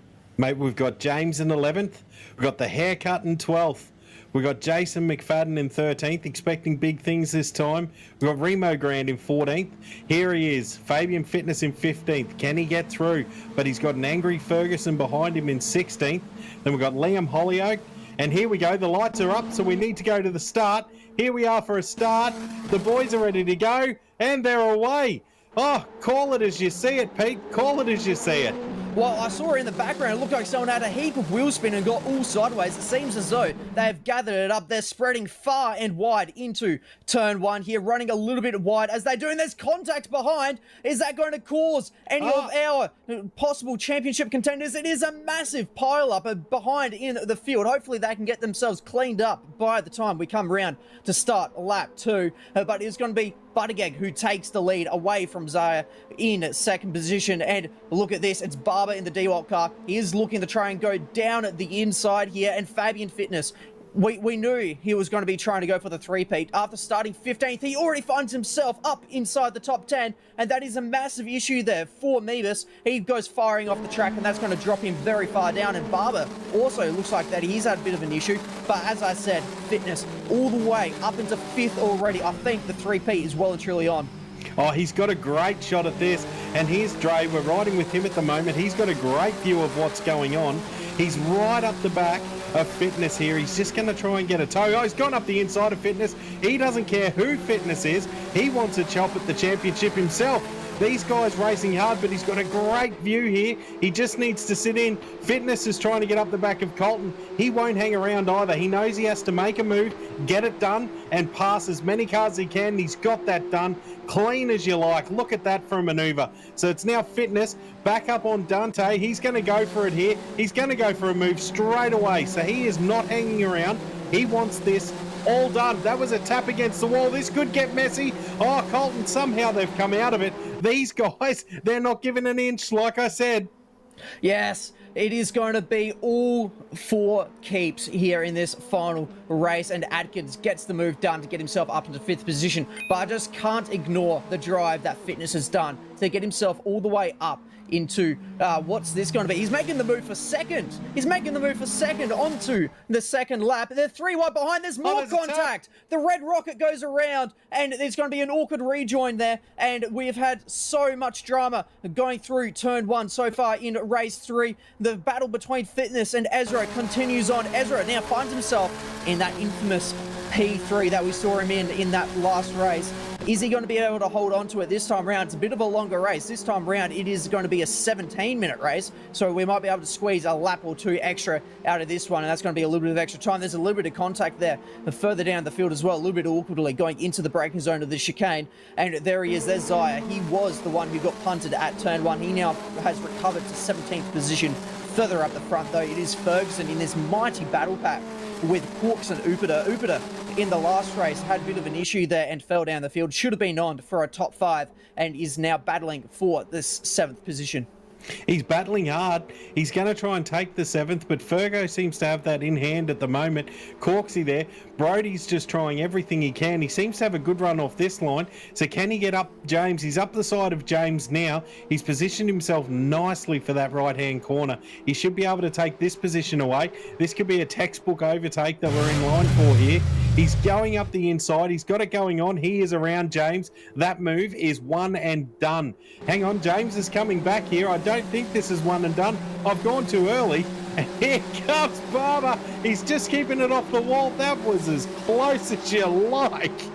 Yeah, that could have ended disastrously for him there. He manages to just keep it off the wall. If he did touch it, it was the barest of margins that he was on it. Buttigieg currently sets the fastest lap. It's a 51.2. Expect of those fastest laps, though, to keep coming down in race 1. Wood down to the 49s in race 2. I reckon we nearly got down to a 50 flat So expect this pace to keep getting faster, especially as their tyres start coming into temperature.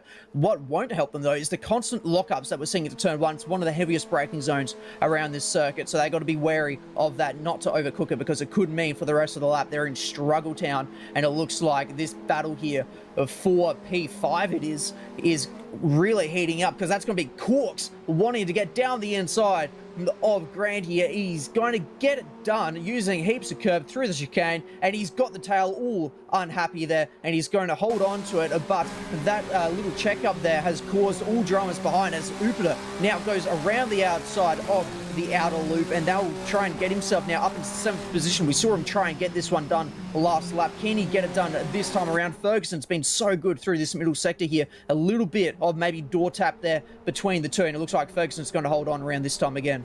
Ferguson's going to hold this one for now, but Upiter, he's cranky, he's in there. Someone's gone wide there. Someone's gone wide, or is that a lap car? That could be a lap car, so he's just got out of the way nicely. So we've got some lap traffic, and beautiful, just hopping out of the way and letting the boys battle on. Upiter right up the back of Fergo here. He's going to try and put a move on. Oh, it looks like Fergo's just giving Grand the old hurry up, which has put him in a vulnerable position. That's led Upiter up the side here, and we've seen before you can hang fat around that corner if you can get a good run out of it. So Upiter now, is he going to shoot to the inside, or is he just going to try and sit behind him and just run through the straight? No, he's not close enough at the moment. We've got cars side by side all up and down the field. I mean, how close do you want it? Dr. Dre's coming through here. He's pushing on. He wants a piece of James. He's got a good run out of this one. Oh, he's right up the back of him there. He'll be able to go around him. He's put it up the inside. So all he's got to do is hold on here. But as I said, as we've seen, people are holding to the outside and still making moves count. This is not one and done yet. It's not over. These guys are going to fight hard all the way to the finish of this one. That is exactly right. We're in for an absolute thriller here today, as they're going side by side in the background, but I reckon that's just a lap car trying to get out of the way. A bit of an awkward section to be trying to get out the way of the traffic, though. This battle that we're staring at right now, with Elliott leading the way, he is going to be trying to defend from James and Wallace behind him. He's got it covered this time around, but he's actually gone onto the grass there. I was just about to say that he's going to be trying to catch up to Holyoake, because he would want to be getting inside of the top 10, because he's in a very good championship position at the moment. But that cut through the chicane may cause some issues, but he's all over the back of Holyoake now. Is he going to be able to go down the inside? He has taken that inside line. Will he be able to get it? He does get it done. That puts him now up into a length position. It's 1.5 seconds to the top 10 if he aims to go for that. And I'm also taking a look as they continue the battle. It's now Wallace versus Crowther, I think that was, or James. One of the two. They were going side by side through there. It was, in fact, actually James and Wallace going at it. The Namco car versus that black and yellow coloured car. I can't really pick out what it is. We're too far away. The chopper cam has zoomed in too much. But that Castrol car and the Aldinga car. Oh, we've had a spinner there. And who is that? Is that Wallace that's gone for a spin? It is, and he's going to fall outside the top 15 now. But take a look at the fastest times. We're now in the 50.2s. In the 50.2s, this late in the race, Fabian's just going to keep extending that. He's going to keep pushing as hard as he can. He wants Buttigieg. He wants the 3 from 3. So that gap, ladies and gentlemen, I'd be keeping a close eye on that one, because there is a gaggle of cars behind that are battling it out. So that's going to give him a chance to just run away. He's got a 4.5 second gap to Adkins. Buttigieg, he's pushing. What's Buttigieg done? He's running 150.5s. They're using that road. I mean, they might as well use some of the car park to get through that chicane. Yeah, if there was any FIA regulated track limits, they'll be having an absolute field day with the way they're abusing the curbs here in Watkins Glen, and it is going to be Ferguson holding onto that P6. We've seen him battling for the 7th position, but he now finds himself in 6th. Behind, though, it's Grand and Upiter battling it out for that P7 position now, and I reckon there's been an issue for McFadden, because he's been tumbling down the timings a little bit, that, or he's just made a bit of a mistake and lost a few positions as there's car around, and it's the new guy. It's Turbolaunch, and he's found himself having a bit of a spin at the outer loop, and he will now fall down to 18th position, and that is not how you want to be doing your first race around here. These tyres will be slipperier than a Vindaloo curry, I tell you. They will be all over the shop, that car, for a good few laps now. But let's get back to the battle here. Jupiter's just been on it all night. I mean, he hasn't had much luck. He hasn't got up there in the positions, but I tell you what, he can still push. He will push as hard as he can. He's got Remo Grand in front of him, who, as was mentioned before, is clean. We've got, hang on, here's a battle here. There's Corksy. Corksy wants a piece of Ezra. This is on for young and old. Ezra's still doing the defensive line. Beautiful at it. And I just noticed Fabian, 149.8. If you don't think he's pushing for Buddy Gig, there's something wrong with you. That is one hell of a lap, and that gap is now only 1 second. So that was a half a second gain on the lead in that lap alone. So give it a couple of laps, and I reckon we're going to be watching a lead, battle for the lead here, and they're going to have to deal with some lap traffic just ahead of them. That looks like there's a couple of cars in the way. It's the Red Rocket. We saw him have a bit of an issue at the first corner, got spun around and fell all the way to the back, and it looks like his day hasn't got any better as Jupiter. We were just talking, well, you were just talking before about how he hasn't had too much luck, hasn't been able to get the positions that he truly deserves. Maybe race 3 here today is the way that it should go, right down to the inside. Can't get it done. Now, as Grand there chops the nose off, but it looks like he might have a bit of a better run here, but it's going to be very difficult to make a move until really they get out of the bootleg. Definitely. They're going to have to get through the bootleg, although he's not going to give it up here. He's right over the back of him. He's gone left, he's gone right. He's got a good run through here. If he can hold that inside line and there's no touch, this could be on. No, he's had to concede it for the moment, but these guys are going hard at it. Remo just looks like he's just got the lines going on at the moment. He's holding it. It looks like Jupiter's got the nose up there now. Here we go. This could be the move we've been looking for. Has he got the inside line? Is this on? No, he's had to pull back in. These guys, it's hard to keep up with what's going on. They are all over the road trying to put a move on. I think Jupiter will get Grand here if he just settles down, relaxes, pick your point, make your move. Yeah, I really thought the move was on there. It would have been a beautiful move as well, because he was really trying to set that up all the way from the chute and tries to get the switchback through the toe, and that would have been a move up the inside at the hill if he was able to do it. But how aggressive is the moves for Tommy Corks here, trying to find a way through Ezra Simmons. He is putting on, once again, a defense masterclass, and he is starting to get quite the train. If he keeps going at this, it will be a battle for 4th, but that battle will be going all the way down to 10th position, and don't give it too long, and we reckon that Lee Crowther probably would find himself in there as well. But take a look at the front of the field as well. It is fitness. He is now had a issue. He's had an issue.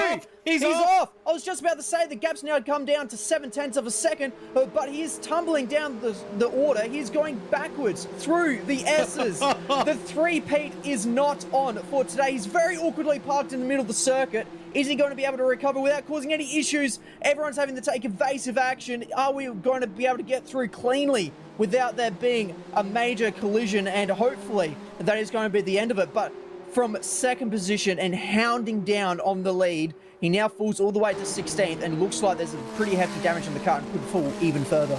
Oh, I can't believe the luck of everyone getting through there. That is an extremely fast section of the track. But the battle's heating up here. The battle is on here. Remo, what it's done, it's invited Andre up to Corksy. These two guys will fight hard. This might just be the little bit of relief that Grand needs. I see that Jupiter's through, so he's gotten through. He's now going to try and hunt down Fergo. But these two guys here, so we've got Andre. Andre's moved to the outside here. In the inside, sorry. He's going to throw it up there. Is he going to hold it?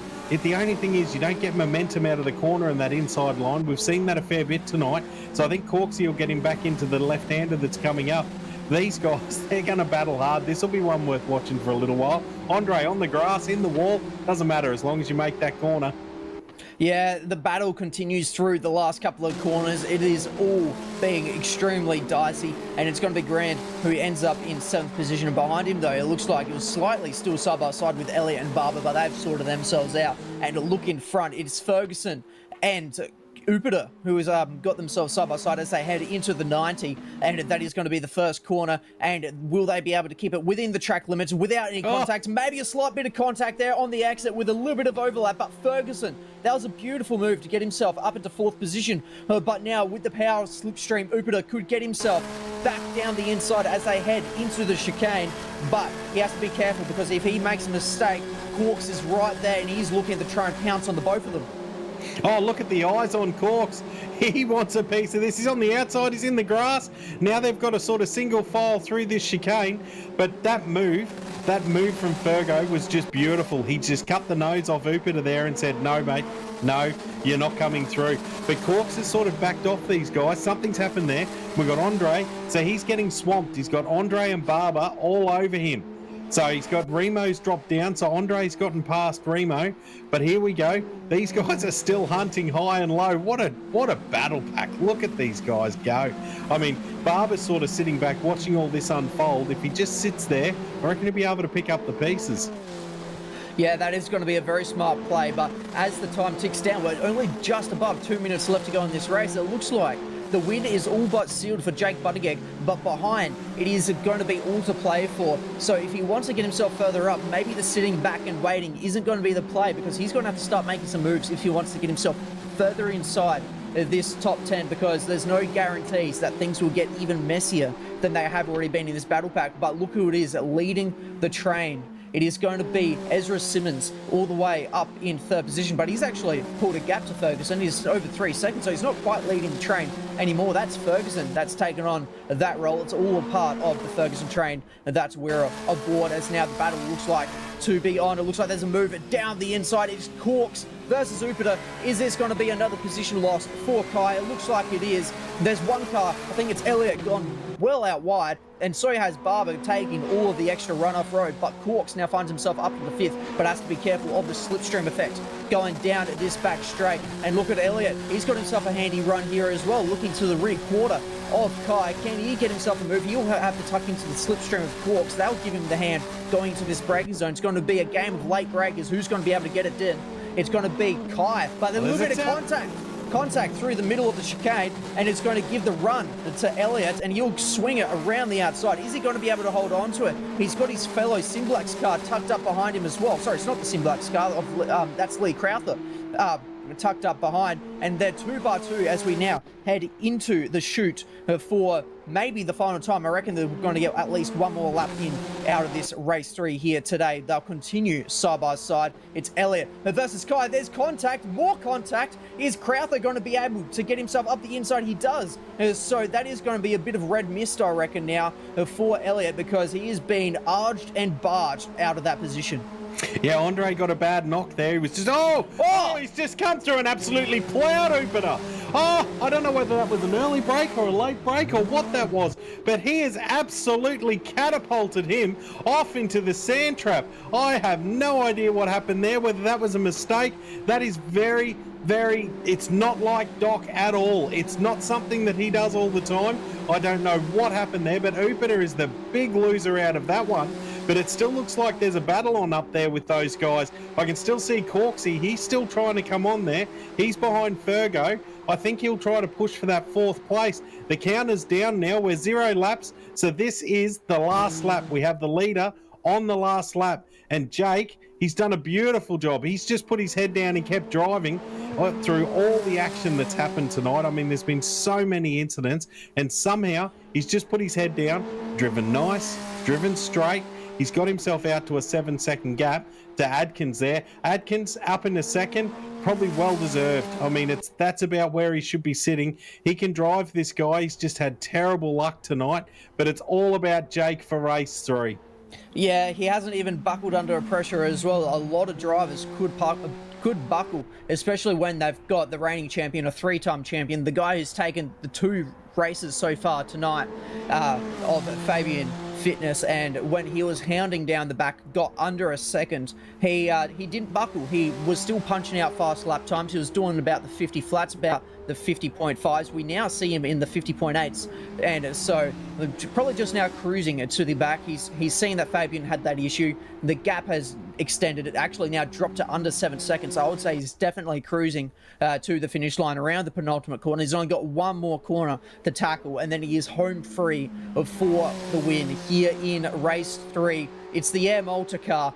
He's had a pretty good weekend so far, and it is going to end on an absolute high with Jake getting the win here ahead of Atkins, and he will take P2. It was a brilliant drive from the both of them. Atkins will cross the line in second. Then it's Ezra Simmons. We saw him in the last race. He was trying to hold on to that third. He couldn't get it done, but it looks like he's going to be able to take that third place here. I'm not sure if it's done. We've got Fergo. Oh, they're across the line. That looked like it was going to be a photo finish. I was watching the tower countdown. I thought, hang on, this isn't finished. Fergo looked like he was going to have a run here, but he didn't. So Ezra maintains that third place. Well earned, well deserved, with a defensive masterclass. We got Fergo in fourth. Great job, Fergo. Tommy Corks in fifth. Lee Crowther sixth. Remo seventh. The haircut, great drive. He'll be happy with that for eighth. James in ninth. Liam Hollyoak in 10th. Well done, son. Another great job. Jason McFadden. Oh, yeah, it's Fadden in 11th. That's not a bad job. And you take us the rest of the field, Pete. Yeah, we saw Kai Upita. We talked about how he's had putrid luck here so far tonight, and that continued. He was well inside the top 10 and then got absolutely punted. He finds himself down in 12th position, and then it's Wallace in 13th, Harden in 14th. Smart will cross the line in 15th. The new guy, Turbolanche, we saw him take a bit of a spin, but he's recovered to 16th, and then Fabian Fitness down in 17th. Definitely not familiar territory that we've seen the multiple-time champion. Then Meebus in 18th, Mazzella in 19th, Bensley will finish in 20th, and Paul Buttigieg will round out in 21st. And Andre Elliott, in that collision that we saw with Kai Upita, ended up not finishing. So that's going to be a big fat zero in his championship count for this race. Definitely not what he needed. Definitely not. And just rounding him out there, we've got Dante did a great job, and Clint Olive didn't finish either. But Andre, that's a real shame that he's dropped out of that. He was definitely hunting for a championship. I'm sure he was pushing as hard as he could for that one, but I don't know what the championship standings will be like at the moment, but it'll be starting to tighten up with that one. I mean, Fitness took 2 race wins, which is fantastic, but a 17th, that hurts. He won't be happy with that one at all. Be interesting to find out afterwards exactly what played out there and how it all went down. Yeah, because he was kind of all by himself, so it would have had to be an unforced error from him, whether he just caught the curb a little bit awkwardly, whether he touched the grass maybe a bit and lost it, but something definitely happened there to cause him to go backwards. It's a little bit unusual to do it by yourself as well. Usually another car is involved, but once again, we've just got to do a round of applause for Jake Buttigieg. He has drove a pretty flawless race, took it away from the start, took the P1, drove off early while everyone else was still battling, and then, yeah, just never buckled under that pressure and managed to hold on by 6.6 seconds in the end to Atkins. That's a great win. I mean, Watkins Glen, it delivers, doesn't it? What a track. What a race. That was 3 races that will go down in the books there. There's the car park. I'm sure that was used for a couple of overtakes this evening on the track. I mean, we saw guys going all over the track. They certainly used every inch of it. If they could have used the car park, I'm sure they would have. But what a fantastic night. What another great sensational event. Absolutely love these Wednesday nights. Yeah, it has been great, and thank you so much for having me in the commentary box for this first Wednesday night. It's been an absolute blast to be commentating these, and what a round to be doing it. We've had so much action on track. 2 different race winners is pretty good as well, but man, the battles were just so impressive. We saw battles in area that you wouldn't be able to do anywhere around else on this circuit. I mean, going 3 wide momentarily into the chicane is pretty unheard of. Definitely 3 wide. I mean, it was dangerous territory. Somehow they held on to it, and then some of them they didn't. But, I mean, it's been a fantastic night's racing. I've really enjoyed myself tonight. And, Pete, it's been a pleasure having you in the combox, mate. Absolutely awesome job. Chris, it's been lovely to have you too, mate. I'm sure you're still there in the background. I'm back. I've just unmuted myself as well. It's been an absolute pleasure to just sit here and control the cameras and listen to the new boys have a bloody crack at it. And I'll tell you what, I think my seat as number 1 commentator is under fire. And if Zach O'Reilly's still listening, suck that in the old pipe and smoke it, mate. I don't think he's listening. I think it's his missus' 30th birthday. I reckon he's had the old tap on the shoulder and said, mate, there's no more watching your phone. It's time to, take care of business, as Zach O'Reilly certainly does better than I do. But it's been a cracking round 2. Don't you worry about that. The red cordial's flowing here in the commentary box, and it's been a sweet event. we can say after the second race, Fabian Fitness still did lead the race, still did lead the championship by 5 points. Once this server shuts down, though, I think he will drop down the order because Jake Buttigieg and Tommy Corks were both on 209 points. So it will be Buttigieg back out in front. Fitness will drop down behind, possibly to, I'm thinking maybe 5th or 6th, because Andre Elliott, actually, he was a DNF. So, no, him and Olive were both DNFs. They were both 4th and 5th. So, Fabian only drops down to 4th position. How about that for the luck of the Irish or the Kiwi in this case? It's had a jumble up the order after this round. This one's really shaken it up. Certainly has. But I don't know. One of you blokes want to take us to the end? I reckon I'm done. Let's cook it in. He's out. Pete, it's all yours, mate. Show's yours. Go for it. All right, cheers, guys. Well, thank you very much for watching this round 2 of the Wednesday Cup. We've been driving the TVRs so far, and they have been producing some brilliant racing. Up next, though, next week, we will be heading to the Hockenheim Ring in Germany for round 3 of the series, and it looks like we've got quite the championship piling up for us here this season round. So thank you to Chris and Dino for joining me in the commentary box, and we'll see you guys next time. Simsational TV YouTube channel. Don't fucking miss it.